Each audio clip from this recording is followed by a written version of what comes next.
Racers get set to roll. Race number 1 is our Schoolboy 1. They are the 12 to 17-year-old riders, and the gate is down on this one. And we are off and rolling in our main in race number 1 as we see riders getting things sorted out here on the famed Daytona Supercross racetrack itself. We saw history being made this past Saturday night with all the professional racers, and now we strike history today as the number 97 machine picks things up here.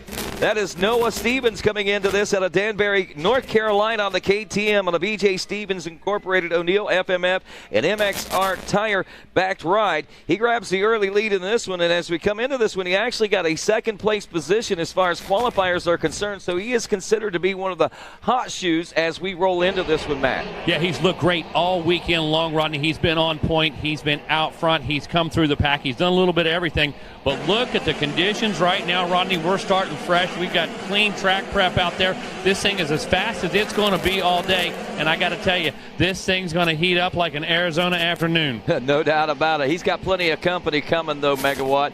And as we watch this all unfold here, we can see that the challenge is being made. The 26 of Justin Allen is one rider they'll be keeping an eye on. He took a win in the qualifying race on his Factory Connection Lashway Lumber Precision Flooring and Flow Vision Fox Racing backed Yamaha out of Merrimack, New Hampshire, and we'll see what kind of pressures he's going to be able to put on right now.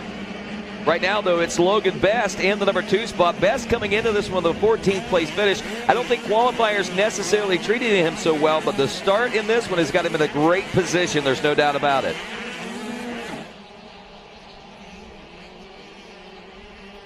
Pass made.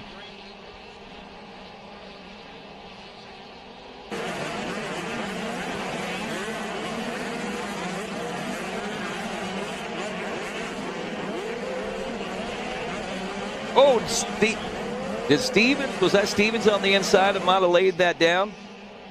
Maybe it wasn't. It looked like someone went down on the inside turn a little bit, but we've got a three-way battle starting to shape up right now for this first place position. And here we go. The race is on. That might be Allen on that 20, and it is. That is Allen on that number 26 machine. Out of Merrimack, New Hampshire, on a Factory Connection machine. So he is the division, or actually the qualifying winner, which actually carries no weight in this moto or this main event, other than the fact that it gave him first gate pick. So he's got to get the job done out here in order for that number 1 to really mean anything from that qualifier. That's it.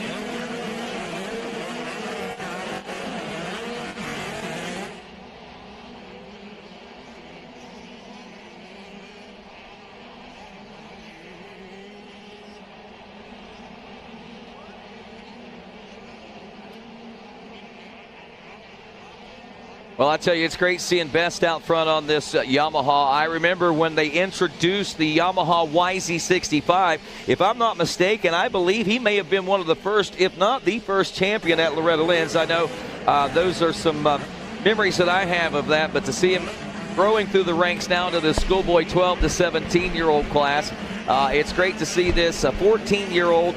And, man, he is really throwing it down, and he is laying down the law as far as this main event is concerned. We've got yellow flags out there. This is going to hold things up, and it's going to bunch things up as well. Just FYI, we've got on the gate coming up next, Senior 45+. We also have the 250B class in staging behind that, followed by the 250Cs. So we are in the meat of our main events, the MX versus ATV All-Out. Ricky Carmichael Amateur Supercross is here. Yeah, absolutely. Kicking this thing off with a bang right now. This is the absolute way to do it. Multiple lead changes on the first lap, and I got to tell you, Rodney, going to set the precedent for the rest of the races here this afternoon. For sure.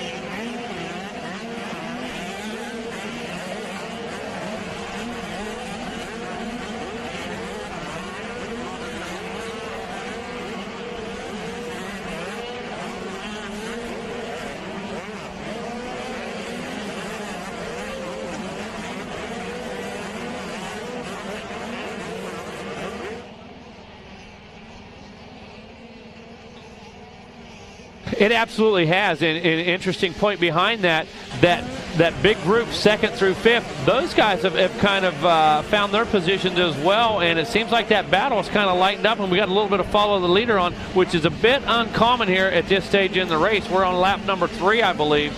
And right now, Logan Best out there on, I believe, the 206 machine. Yeah, 206 machine, absolutely on point.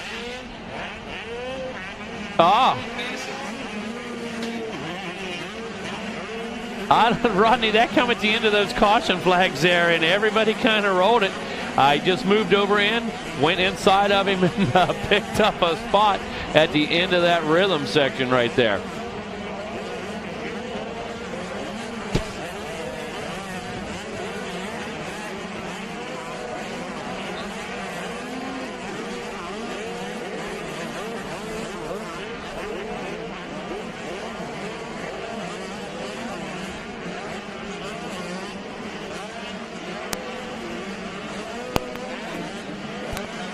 We have 6 laps of racing complete in this main event so far.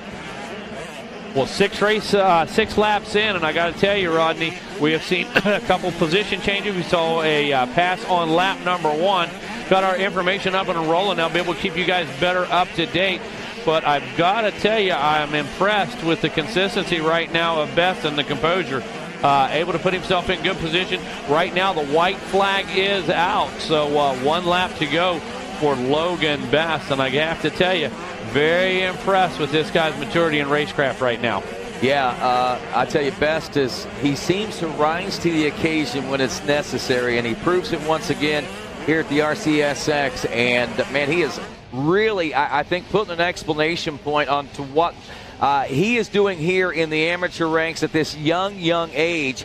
And of course, I think we are witnessing what could be a very fierce competitor in the upcoming seasons as far as heading toward the pro racing. Again, remember, this kid's only 14 years old. He's got a couple more years before he's going to be ready to be hitting those big A classes and pro sport classes and things of that nature. But he's ready just about already the way he's riding right now. He absolutely is. Great things ahead for this young man right here. You and I have watched him race many years. And like you said, it's hard to remember that this young man is only 14 years old. Logan Best taking the win. Bryce Shelley